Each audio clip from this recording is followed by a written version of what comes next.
Alan Trautman on the Fishbowl. Welcome. Hey Sam, how you doing? I'm doing great. Oh, good. I'm glad to be here. Here we are at Horror Realm 2017, March Madness. Okay, it is pretty crazy around here. I always love watching everybody's costumes, and there's one guy walking around looks like he had his head caught in a radiator. Yeah, I think I saw one of the guys dressed up from the Silent Hill video games. He had the big helmet on, carrying the big axe around. Oh, is that what that is? I think, yeah, it's from the Silent Hill games. Yeah, it looks like he just stepped out of a steampunk time machine. Where he found a tuba that got wrapped around his head wrong. Right. Awesome. Well, I like to usually start off the show with asking my guests, what are some of your favorite films and what got you interested in film? Oh, wow. I'm not a big horror fan myself. I am a fan of good movies in general, though, and there have been a number of really great horror films out there, like The Exorcist. It was still one of the scariest movies ever made in my mind. That's a fantastic film. There was was it The Nursery? The Orphanage? Orphanage, yeah. Spanish language film? Yeah. Oh, terrific film. Yeah, that I believe is Guillermo del Toro. Yes. Oh, was it really? Yes. Oh, it didn't seem like. Okay, great. Yeah, that explains it, because that was a terrific film. Yeah. And well, all of his films are pretty awesome. He's Pan's absolutely Labyrinth phenomenal. Pan's Labyrinth. Yeah. I mean, the Hellboy movies are phenomenal. Those are great. It's like, speaking of Hellboy, I just watched Hellboy 2 this morning, and that film. It's like, I really like Hellboy 1, but there's something about Hellboy 2 it's like they go more into the world and those worlds are just crammed right. with information, just visual right. Ideas, right. and just an imagination that just does not stop. Sometimes the stories are a bit of a mess, but that sort of happened with movies like Dark Crystal, where there was a completely realized, just crazy detailed world, but a little bit at the expense of story, of comprehensibility and things like that. The Dark Crystal, Jim Henson was this phenomenal person and created some phenomenal and extraordinary puppets for his films. And the Dark Crystal and Labyrinth will always be some of my top favorite movies from my childhood. I mean, David Bowie was phenomenal, rest in peace. Yeah. And Jennifer Connelly was great at, such a young age. Yeah, it's another movie that just, totally like Guillermo del Toro's movies, just exist in their own sphere, from the mind of a truly unique talent. I mean, I just actually shared on Facebook that it was, I believe, the 25th anniversary of the original Teenage Mutant Ninja Turtles. Oh, is it really? Yeah. Yeah, how about that? I know all those guys. When we filmed Dinosaurs, when we first started rehearsals on the TV series, the Dinosaurs' heads weren't complete yet, so we were rehearsing with the heads from the turtles. we were training on the turtles' heads, because most of us had never used the system before. Right. So that was quite an experience. Now, Dinosaurs was one of my top favorite shows growing up. Oh, great! It was so Mine hysterical. The concept in general is just so out there that I'm like, why can't we do more stuff like this? Yeah, well, it was tough to get done even then, right. Because it was so expensive. I think back then it was right. the most expensive half hour on TV at like $1 million an episode, which is nothing now. Right, but right. Still, we almost got canceled, 3 days into production because it was so expensive. It took us something like 7 days to shoot the pilot, right. which is unheard of for a half-hour sitcom. So doing something like that again would not be easy. Right. And of course, these days it would be mostly CGI. Yeah. And I have to say, that disappoints me that CG is used so much now that it seems like it's overused. And, there's something about practical effects that made the film look a little more real. It felt a little more real, and you were more invested in the characters because you could physically see them and know that you could touch them. People's eyes and brains have evolved over tens of thousands of years to recognize real physics in the real world. And if you're doing CG work and you don't get the physics quite right, how things fall with gravity, how weight is carried in a body, what jiggles, what doesn't. Your mind registers all that, and it just rings hollow. Now, granted, they've got a lot better with that in the last few years, but to do it on a TV series budget is not easy. And there are some shows that get awfully close. Man, I just saw an episode of you watch The Expanse on Sci-Fi. Great series. They just did an episode where they had this CGI creature. Are you caught up on? I don't want to give anything away here. I'm caught up. But he has the scene with a creature who is blue. I will say that much. And I thought that was a really marvelous scene. And I'm thinking, all right, TV is really coming a long way here. So.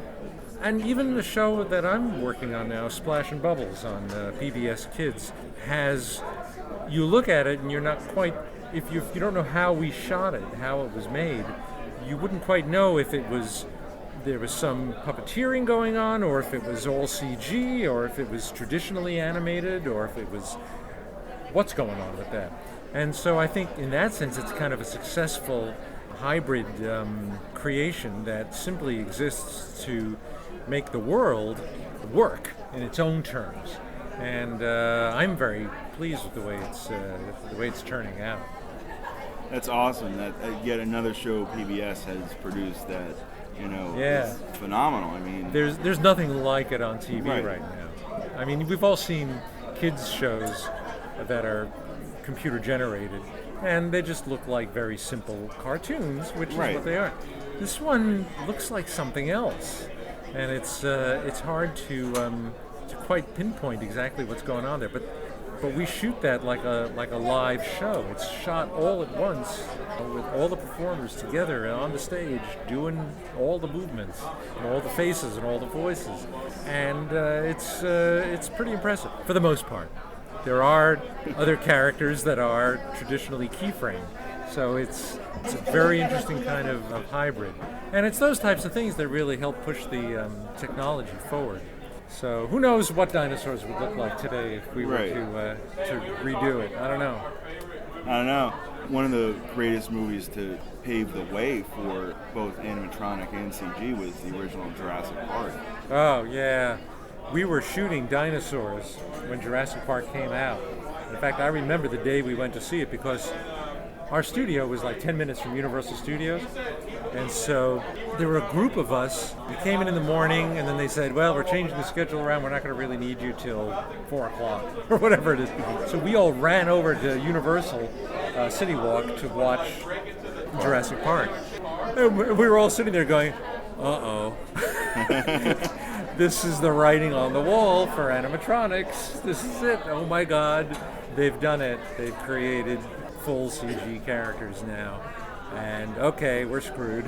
It wasn't quite that drastic, but it certainly was a period of adjustment.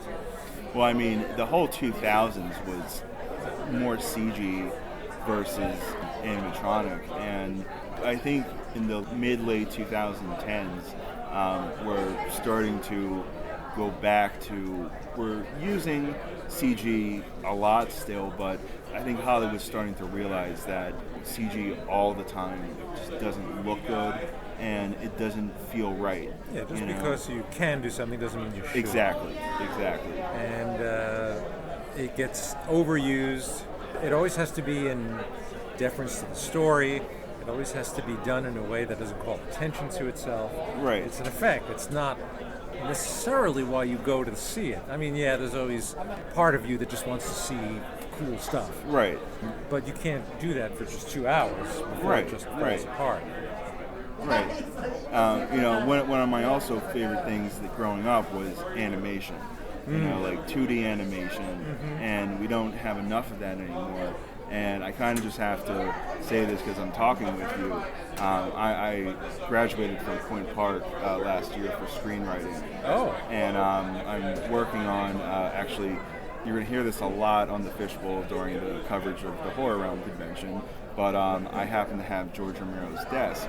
And I'm writing my screenplays on George Romero's desk, and one of them happens to be it's definitely adult-themed cartoon show called Grr! A Zombie Love Story. And it's basically combining all of the zombie movie universes into one show. And nice. I've written Tarman into the show as a homeless zombie, and he's holding a sign that says, work for brains. Exactly, that's fantastic. I have a picture on my wall when we wrapped Dinosaurs of Michelin Sisti, who was also one of the turtles inside the suit. Inside the Sid Turtlepuss character holding up a sign says, "We'll work for food," because we were all going to be out of work pretty soon. Right. Oh my God, that's a funny idea. I love that. Yeah, it's taking place. Do you get like possessed by George's spirit? I actually think I do. I think I do because, I've written 2 zombie scripts, and I'm developing Creepshow into an anthology TV series. Oh, sweet. So, right. I think George's aura is definitely flowing through me through the desk. That's fantastic. So that's a story in itself. Oh, great. Well, good luck with that. Let me know how. Let me know if Tarman ever makes it back to animated form. I'd love to see that. Oh, I have a feeling he definitely will. So the return of Tarman, as well as the Trash Zombie, and how many other famous zombies. I mean, really, my protagonist, his name is Gur Karloff. Okay. Because the idea essentially with Gur Zombie Love Story is that Night of the Living Dead happened. Right. And we just now coexist with zombies, but zombies still do everything zombies do. Right. But it's just like accepted. Okay. So sure. Sure. It's a crazy world. Murder happens all the time, but what are you gonna do? What are you gonna do? There's zombies. So you can't execute zombies. Right. They're people too. Or if you do, it just gets messy. Right. I guess. Right. Funny. Yeah, it reminds me of Greg the Bunny, where puppets are just another type of... Exactly. That's actually one of the inspirations. Citizens. Yeah, that show was hysterical. I worked a little bit on that. I wasn't a regular, but I worked a few days here and there on that. That was a fun set to be on. I like those people. Dan Milano's is a great guy. Anyway, sorry. No, quite all right. So, if you had to pick, let's say, your top 3 favorite films, doesn't have to be horror, just of your own personal favorites, what would they be? I'm trying to think of films that, if they were on TV and I happened to be walking by, I would be compelled to sit down and watch through to the end. So, by those standards, I would have to think of films like, and I don't know that I'm going to limit it to 3, but just off the top of my head, there are films like Jaws and Raiders of the Lost Ark. It's like, you can't stop watching that if it's on. Mary Poppins does that to me. If Mary Poppins is on, it's like, whoa, wait a minute, this is pretty darn good. That's interesting that we can talk about that, because what do you think of them remaking Mary Poppins? Are they doing that? Yeah, Emily Blunt is supposedly going to play Mary Poppins. Oh, all right. Well, she'll probably do a great job. She's great. She's great in anything she does. Yeah. But... And if she did it, if she's doing it, then it means they probably have a pretty good script attached to it. And, that was certainly done in a different era. Right. And it's a product of its generation. But I think there's certainly a story in there about Mr. Banks, which is what the story really is about anyway, that can apply to today. So it'd be, unless they're really doing it as a period piece back then, but with a like sensibility. Updated twist. Yeah. Yeah. So, or just from a more modern vantage point, even if it's set in that period. Right. So, whatever they're going to do, I'd be interested to see. Obviously, I'm not completely neutral about this because I did the remake of Jungle Book. So, any other Disney movies that Disney wants to remake, sure, go right ahead. Maybe I'll work on them. So, look, people can complain about doing remakes, but it's not like you're burning all the copies of the original. It'll always exist. And I also think it depends on what you're remaking. Because like when they remade Point Break, there was no reason to remake Point Break. Yeah, I know. I know. When they remake a lot of these horror movies, like A Nightmare on Elm Street and Friday the 13th, there's no reason to remake them, of course, because you're not going to capture what the originals had. Right. It was part of a certain time period with a certain thing going on, right, and certain master filmmakers that were doing that stuff at that time. You're not going to, recapture what those films had. But, remaking films like Mary Poppins, or, one of my all-time favorite 80s movies is The Highlander, and they're talking about remaking that.